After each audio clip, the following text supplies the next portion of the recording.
Además, ya le están notificando que se quedan sin Facebook, sin Twitter y tantas cosas más que redes sociales fundamentalmente. Diego, la guerra también ahora es desde los celulares, no solamente con los fusiles. Bienvenido, buenas noches. Juan, qué gusto saludarte esta noche. Primero, enviar mi solidaridad al pueblo ucraniano. Como tú dices, no existe en el mundo un argumento que justifique el terror de una guerra. En una guerra no hay vencedores, lo único que hay es muerte, miseria y desolación. Segundo, Juan, confesarte la profunda vergüenza que siento al comprobar el nivel de ignorancia que desde el hemisferio sur podemos tener frente a un conflicto que, aunque parezca lejano, tiene consecuencias en nuestra vida. A veces, Juan, nos olvidamos que Ecuador exporta a Rusia banano, camarón y flores, nos olvidamos que hay ecuatorianos que viven en Europa, nos alegramos por la subida del petróleo sin entender que la economía mundial puede entrar en un grave retroceso, y nos olvidamos que una guerra nuclear significa la extinción de la especie humana. Juan, hablo de una profunda ignorancia. Vivimos en un mundo en el que el año pasado nos convertimos en expertos en pandemias, luego en expertos en crisis carcelarias y ahora somos expertos en la Tercera Guerra Mundial. Vivimos en un mundo en que la tecnología nos envuelve en una espiral en donde todos asumimos una posición a partir de la inmensa cantidad de información que nos llega por WhatsApp, por Facebook, por Twitter. Vivimos, Juan, en un mundo donde construimos argumentos a partir de memes. Y es de eso de lo que puedo hablar esta noche. O sea, ¿cuál es el papel de las redes sociales tienen en la forma en que los ecuatorianos podemos enfrentar una posible guerra mundial, Juan? Como tú lo acabas de decir, hay que entender bien que en una guerra se liberan diferentes frentes de batalla. Primero, la más obvia es la guerra bélica, en la que ahora tenemos por protagonistas al armamento nuclear. Luego hay la guerra ideológica política, que como siempre se refiere a la libertad, a la democracia. Luego hay la guerra económica, comercial, que ahora con la exclusión de los bancos rusos del sistema SWIFT, el bloqueo del Banco Central ruso o el riesgo de falta de provisión de gas a Europa. Y finalmente la que tú haces referencia, que es la batalla más duradera, la que se activa antes del conflicto y que puede durar meses, años o décadas después del conflicto. Esta es la guerra mediática. Juan, de la guerra bélica, de la política, de la económica, comercial, no me preguntes.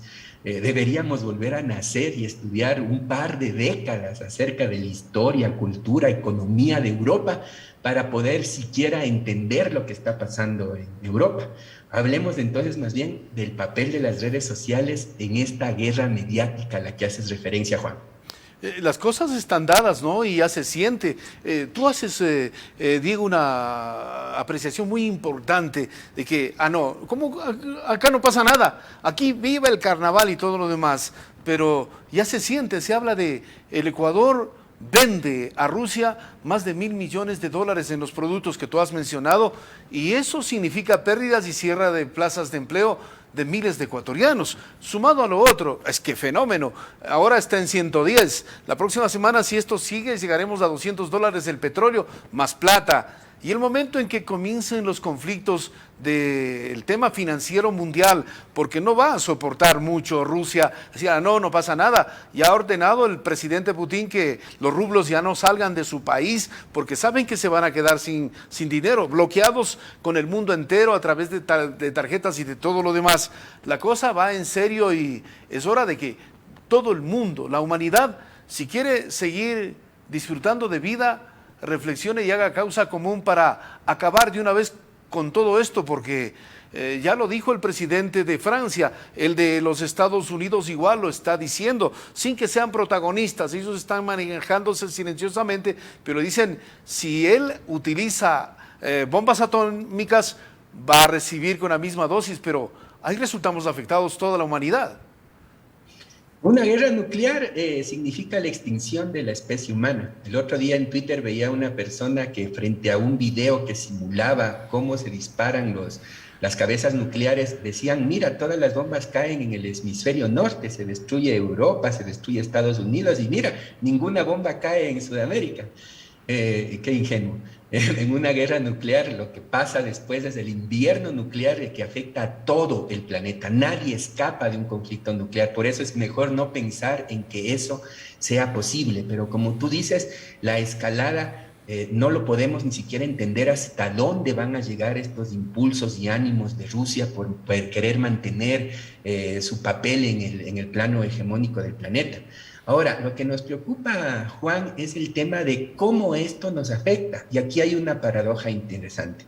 Por un lado, podemos meternos en esta guerra mediática psicológica en la que nos paralizamos, no podemos trabajar, no podemos dormir frente a este grave problema.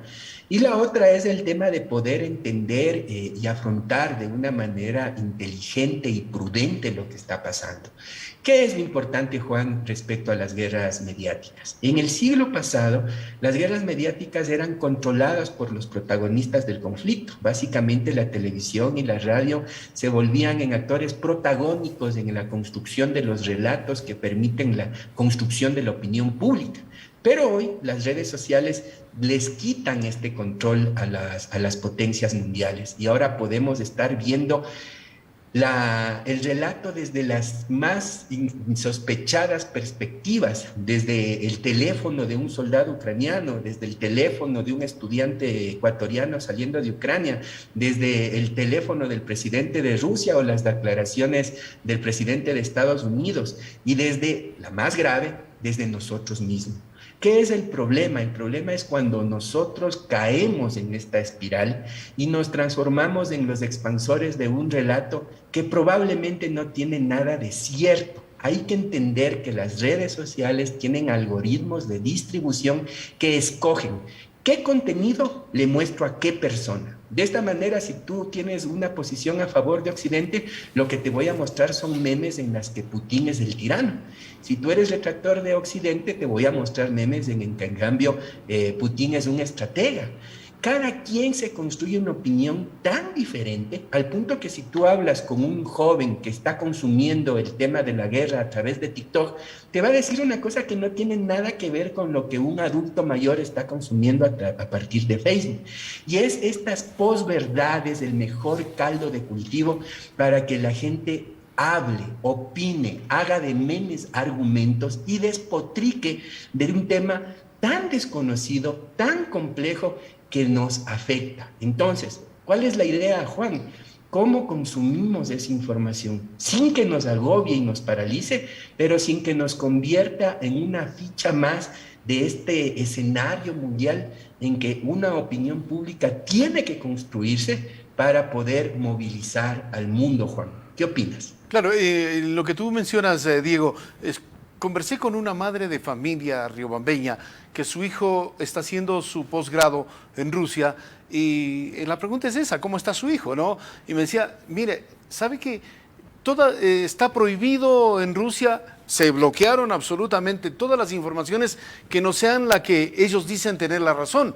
Es decir, en Rusia todo el mundo está consciente que no pasa absolutamente nada, que más bien es una situación militar que fueron a darle protección a los pueblos que no quieren seguir perteneciendo a Ucrania y todo lo demás, pero nada, no existe uso de armas y todo lo demás. O sea, hay un lavado de cerebro increíble. Por eso muchos rusos ahora han salido a las calles a protestar para que no haya justamente derramamiento de sangre.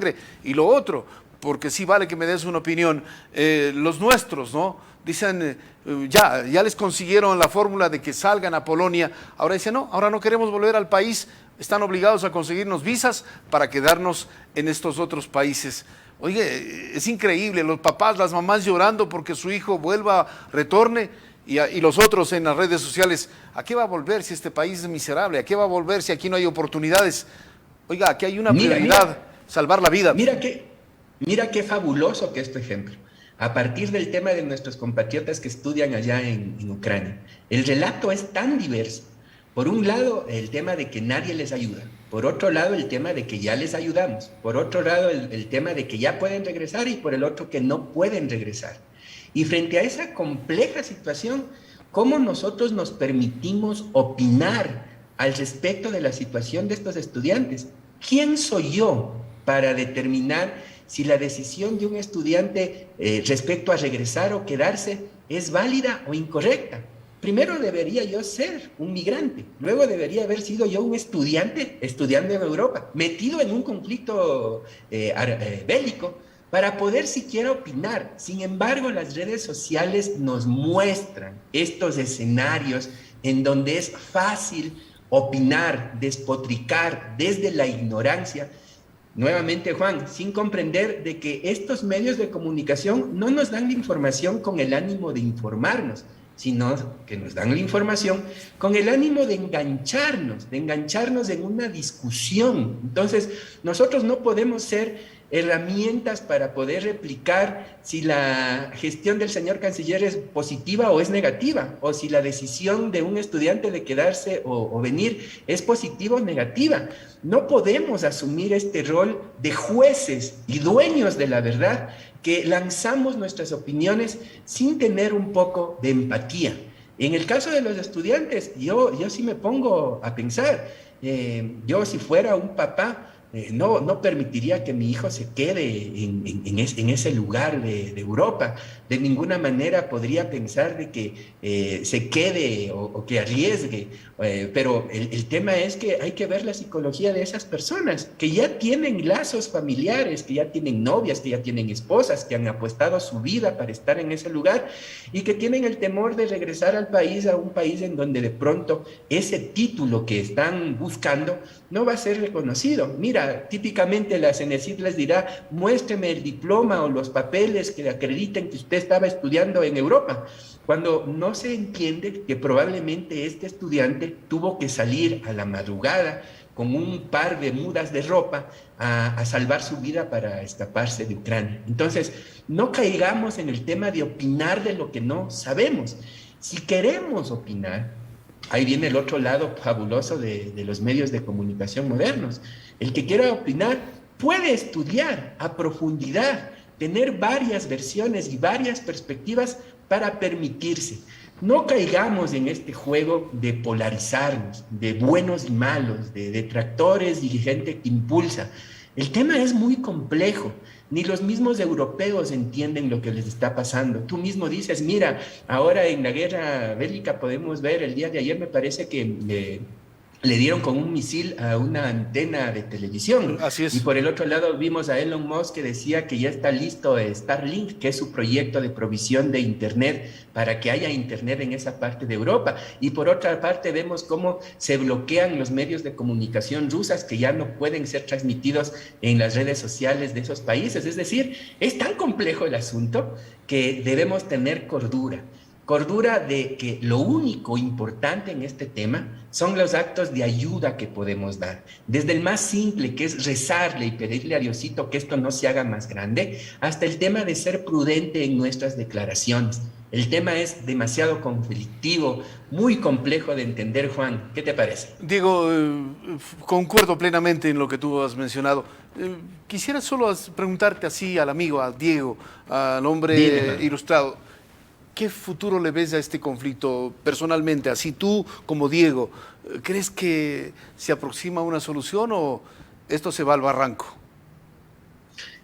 Ya, desde esa perspectiva que me preguntas, el tema es complicado. No somos brujos ni tenemos una bola mágica para predecir el futuro. Sin embargo, si se hace un análisis de los discursos de los líderes políticos, uno puede entender que la posición de Putin es tristemente coherente. Él está hablando de que el momento en que Ucrania forme parte de la OTAN, va esto a complicarse. Para Rusia, el tema de que Ucrania forme parte de la OTAN significa el establecimiento de bases militares en su frontera. Estamos hablando de bases militares que ponen en riesgo a su visión del mundo. Y si eso sucede, pues vamos a ver a un poder, a un imperio, dando las últimas patadas. Estamos pensando que cuando tú le acorralas a una fiera, pues la fiera va hasta el último instante tratar de defenderse. Yo no creo en una guerra nuclear, no entiendo que alguien podría llegar a ese punto, pero que el desenlace de esto se pueda complicar es muy grave. Y luego, como te digo, Juan, esto es complicado. A veces uno piensa que este conflicto es de la OTAN con Rusia y no se da cuenta que hay actores más grandes. China, para ponernos el ejemplo más claro, Estados Unidos. El conflicto tiene otros nombres, a veces se utilizan eufemismos para hablar de algo que es sumamente complejo. Estamos hablando de cómo las potencias mundiales están buscando, persiguen mantener su hegemonía. Juan, ninguna guerra se establece por ideología o por valores o por principios. Las guerras se establecen por intereses y por intereses específicamente económicos. Piensa en algo muy sencillo. ¿Por qué el bloqueo a los bancos rusos no es a todos los bancos rusos, sino son a 3 o a 4? ¿Qué intereses hay detrás de eso? Este rato estamos viendo cosas que nunca nos habíamos imaginado. Estamos viendo como Suiza, Suecia y Finlandia, que siempre fueron países neutrales, ya adoptan una posición. Y estamos viendo un silencio preocupante de China que no termina de decir qué es lo que va a hacer. Entonces, yo lo único que pienso, Juan, como riobambeño, creyente del Señor de la Justicia, ahí de nuestro Señor, de ahí de la Concepción, es de que hay que rezar. Hay que rezar de que efectivamente les ilumine el entendimiento a estos líderes para que esto no se complique. Y lo otro es de que podamos nosotros también tener un poco de iluminación para poder enfrentar de una manera prudente y razonada este tema que afecta a toda la humanidad.